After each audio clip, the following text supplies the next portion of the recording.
मैं गीता पर हाथ रखकर कसम खाता हूं, जो भी कहूंगा, सच के अलावा कुछ नहीं कहूंगा। जज साहब, शहीद स्मारक पर जो भी कुछ हुआ मेरी आंखों के सामने हुआ। मुझे इस बात का ताज्जुब है और अफसोस भी है कि ब्रिगेडियर सूर्यदेव सिंह जैसे जिम्मेदार और सुलझे हुए अफसर ने ऐसा कदम क्यों उठाया जिससे निर्दोष लोग मारे गए। इस हत्याकांड के जिम्मेदार ब्रिगेडियर सूर्यदेव सिंह ही हैं।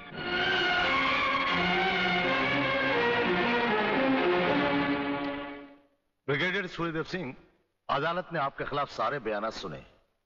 आप अपनी सफाई में कुछ कहना चाहेंगे या आपका कोई वकील है? हम अपनी डिफेंस खुद करेंगे, सिर्फ आपकी इजाजत चाहिए। इजाजत है? आप गीता पर हाथ रखकर कसम खाइए, जो भी कहेंगे, सच के सिवा कुछ नहीं कहेंगे। जज साहब, क्या अदालत को यकीन है कि गीता और कुरान या बाइबल जैसे पवित्र ग्रंथों पर हाथ रखकर जो गवाहियां दी जाती हैं वो सच होती हैं? अगर इन कस्मों के बावजूद भी गवाह सच नहीं बोलता तो फिर अदालत में इन पवित्र ग्रंथों का अपमान किस लिए जज साहब?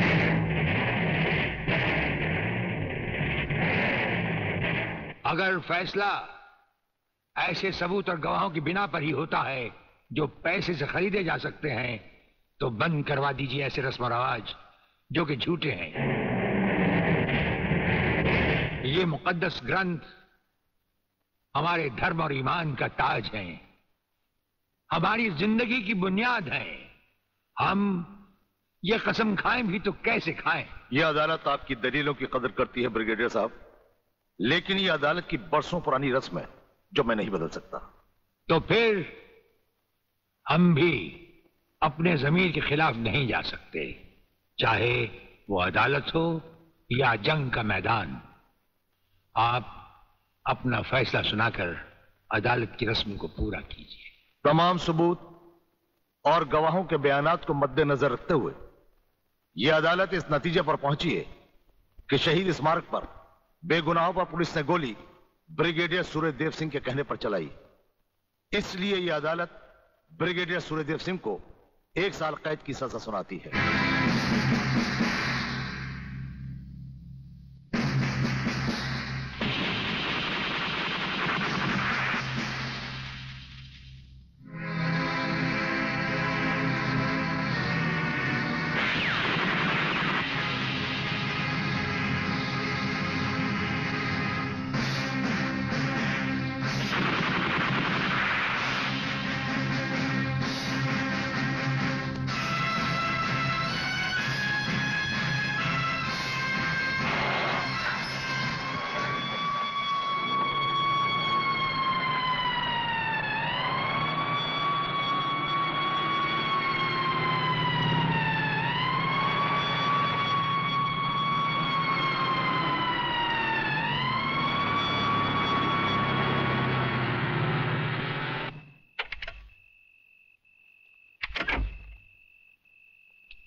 हमारी मीटिंग का बंदोबस्त हो गया? Yes sir. सूर्यदेव सिंह को आप जेल के तहखाने में मिल सकते हैं। गवर्नमेंट डिसिप्लिनरी एक्शन का मामला है, इसलिए हमारे साथ हमारे सेक्रेटरी के अलावा और कोई नहीं जाएगा। Right sir. This way please.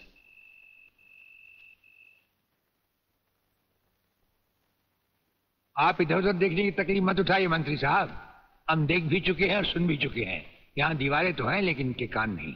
आपका वागले से अलग हो जाना, वागले का भरी अदालत में आपके खिलाफ बयान देना, आपका गिरफ्तार होना भाई ये सब मेरी समझ में पूरी तरह से नहीं आया।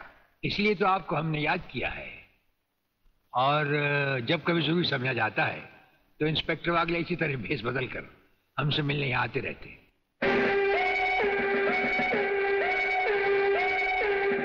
सर, ब्रिगेडियर साहब का हमसे अलग होना, जेल में आ जाना, इससे दुश्मन हमें कमजोर समझकर लापरवाह हो जाएंगे और उनकी इसी लापरवाही का फायदा उठाकर हम उनकी जड़ें आसानी से काट सकते हैं। हम जिन जराइम की तलाश में हैं उसकी कुछ जड़ें इस जेल की 4 दीवारी में भी पैवस्त हैं। उन्हें ढूंढकर निकाल कर हमें खोदना होगा। और मंत्री साहब, आपसे खास बात ये कहना थी कि हमारी गैर हाजिरी में इंस्पेक्टर वागले आपसे हॉटलाइन पर बातचीत किया करेंगे। ये जब कभी भी आपसे कहें, आप हमारे लिए रिहाई के ऑर्डर भिजवा दीजिएगा। ठीक है, आप जब चाहेंगे आपकी रिहाई के ऑर्डर्स भिजवा दिए जाएंगे। नमस्कार।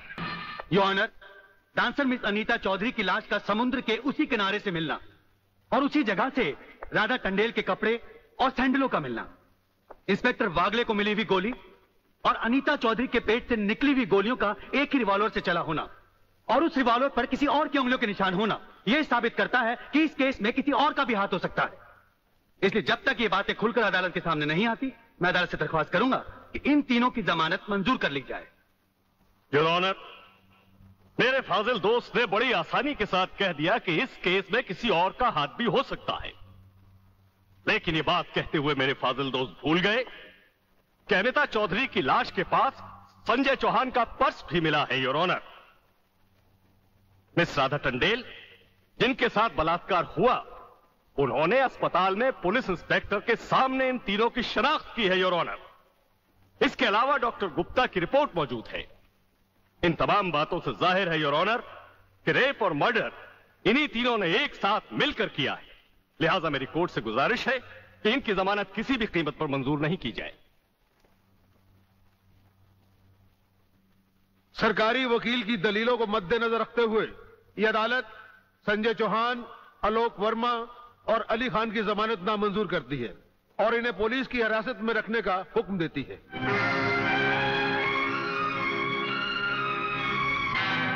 योर ऑनर, मैं इंस्पेक्टर वागले इस केस की छानबीन मैं कर रहा हूं। अदालत से इस केस के बारे में कुछ कहने की इजाजत चाहता हूं। इजाजत है। Thank you sir.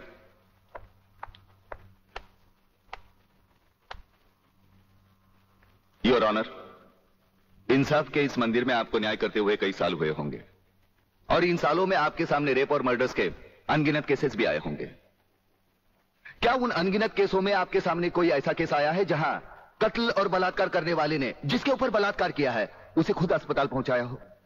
ये तो अभी तक सुना नहीं कभी। सही कह रहा है ये कुछ ना कुछ गड़बड़ जरूर है। बहुत बड़ी ऑर्डर, ऑर्डर। इंस्पेक्टर वागले, मुझसे सवाल करने की बजाय आप इस केस में रोशनी डालिए। वही कोशिश कर रहा हूं सर। अदालत सरकारी वकील की जिन दलीलों को मद्देनजर रखते हुए इन लड़कों की जमानत नामंजूर कर रही है, मैं उन्हीं दलीलों के बारे में कुछ कहने की इजाजत चाहूंगा। इजाजत है। सरकारी वकील का कहना यह है कि अनीता चौधरी की लाश के पास संजय चौहान का पर्स मिला। हो सकता है बेहोश राधा टंडेल को उठाते वक्त वो पर्स वहां गिर गया हो। अब इनका कहना यह है कि राधा टंडेल ने इन लड़कों के खिलाफ बयान दिया है। यह भी तो हो सकता है कि वो बयान उसे किसी के दबाव में आकर दिया हो। जिस डॉक्टर ने बलात्कार की रिपोर्ट बनाई वो भी खरीदा गया हो। आपकी इन दलीलों से अदालत अपना फैसला नहीं बदल सकती। यह फैसला आप जबरदस्ती इन पर लाद रहे हो।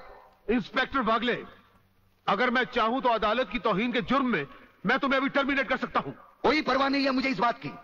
मेरा तो विश्वास उठ गया इस कानून से। कौन सा कानून, कैसा कानून? यह कानून तो चंद मुजरिमों की रखेल बन बैठा है। इसलिए लोग अदालत का दरवाजा खटखटाने के बजाय गुंडों की चौखट चूमते हैं। Take him out of the court. अगर जिंदगी में किसी से रिश्वत ना ली हो तो ही मुझे हाथ लगाना।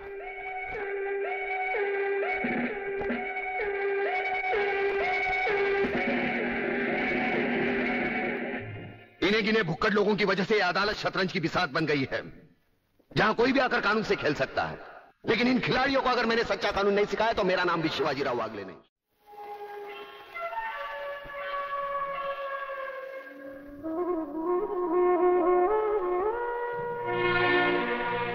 नहीं यार, इस तरह तो हिम्मत हार के हम बिना फांसी के ही मर जाएंगे। ये क्या हो गया तुम दोनों को यार? अली, सोचता हूं मेरी बहन शांति पर क्या बीत रही होगी। मुझे पढ़ा लिखा कर एक बड़ा इंसान बनाने के लिए क्या कुछ नहीं किया उसने। लोगों के घर में काम कर करके अपने हाथों पे मेहंदी की जगह छाले डाल ली उसने।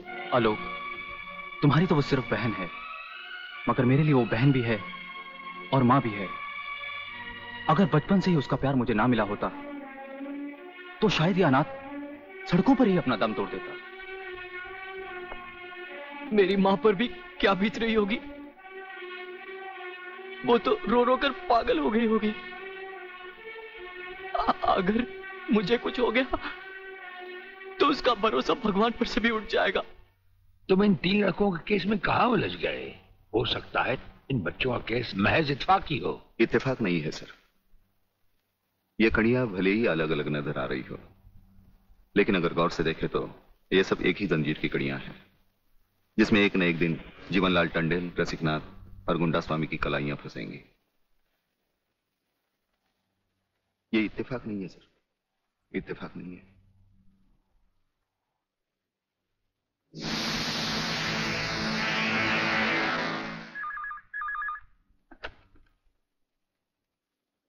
हेलो सर, मैं तुम्हारी आवाज अच्छी तरह पहचानता हूं जेलर। तुम वहां से कुछ नहीं बोलोगे, सिर्फ सुनो, क्योंकि जब से तुम्हारी जेल में सूर्यदेव सिंह आया है, तुम्हारी दीवारों के भी कान हो गए हैं। मुझे वागले और उसकी मीटिंग का पता चल चुका है।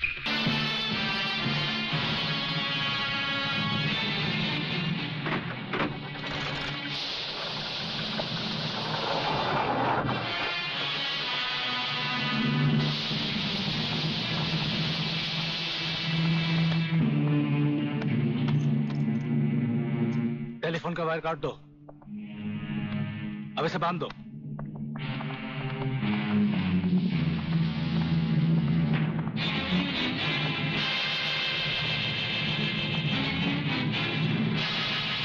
डरो मत, तुम्हारी जमानत हो चुकी है। हम लोग तुम्हें रिहा करने आए हैं।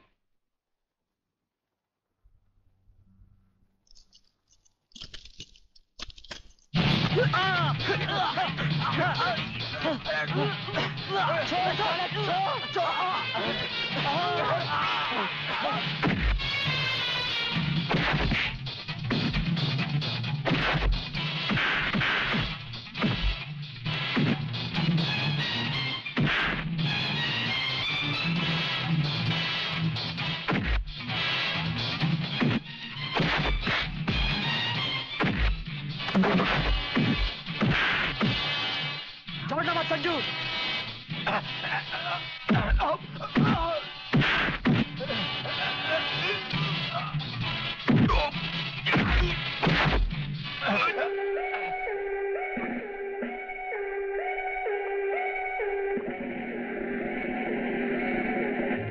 क्या बकते हो? किसने बताया तुम्हें?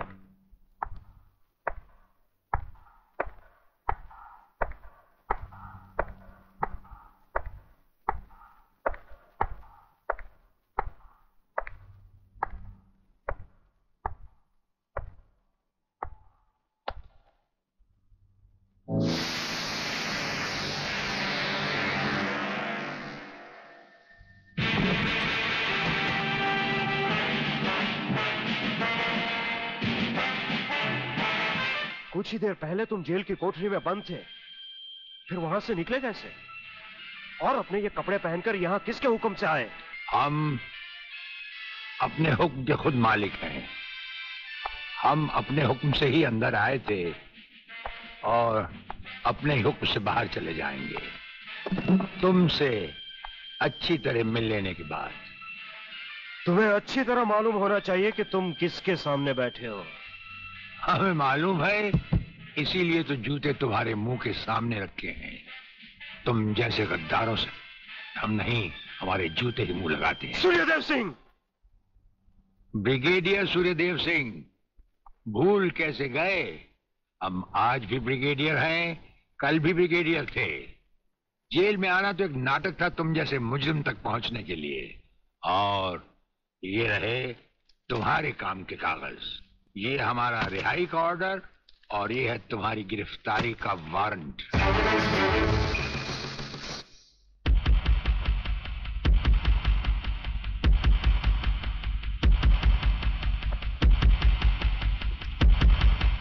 याद करो वो दिन जब तुमने ये वर्दी पहनने से पहले एक कसम खाई थी। याद करो। हम कसम खाते हैं कि हम पूरी ईमानदारी और वफादारी से देश और कानून की रक्षा करेंगे।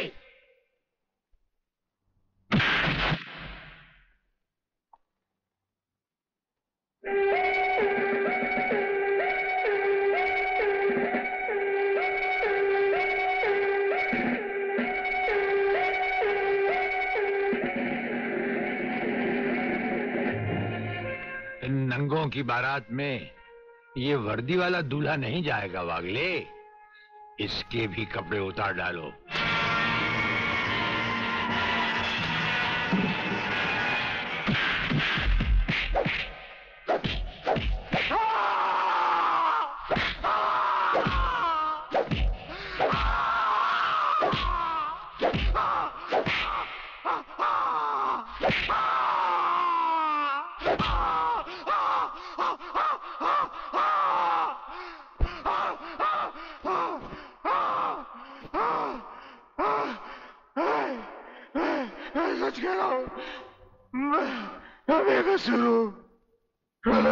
के बारे में मैं कुछ नहीं जानता। बेहोश होने से पहले 3 बार, होश में आने के बाद 3 बार तेरा इसी तरह इलाज करता रहूंगा। योर ऑनर, शहीद स्मारक पर हुए गोलीकांड के जिम्मेदार ब्रिगेडियर सूर्यदेव सिंह ही हैं। इन्हीं के कहने पर गोली चलाई गई, जिसमें कई बेगुनाह लोग मारे गए। अब मैं अदालत के सामने कुछ ऐसे गवाह पेश करूंगा जो इस हादसे को साबित कर देंगे। सबसे पहले मेरे गवाह हैं municipal councillor mister M.K. Tiwari.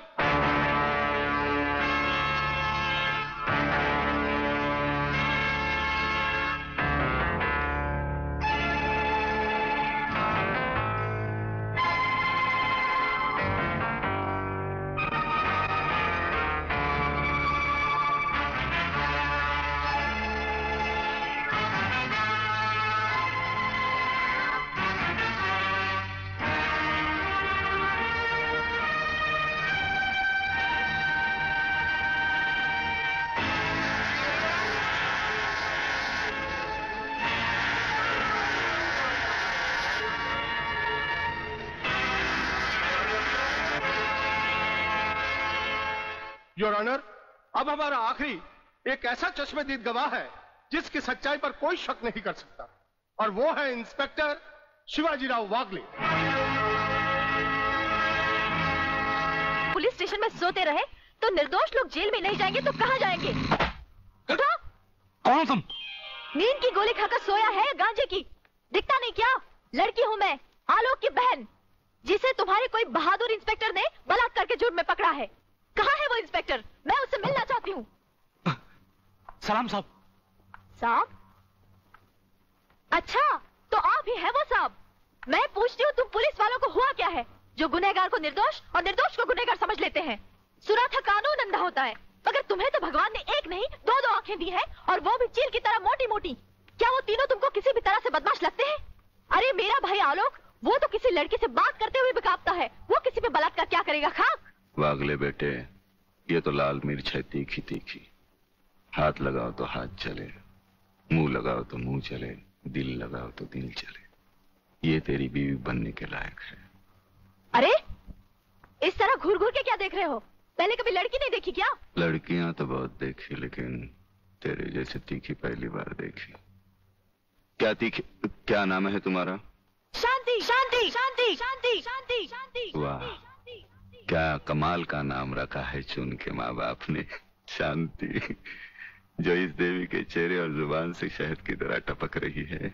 हाँ? हंस क्या रहे हो दांत निकाल कर? मुझे अपने भाइयों से मिलना है। हवलदार, मिलने दो इसे। साहब, उन तीनों को अस्पताल ले गए हैं शिनाख्त के लिए।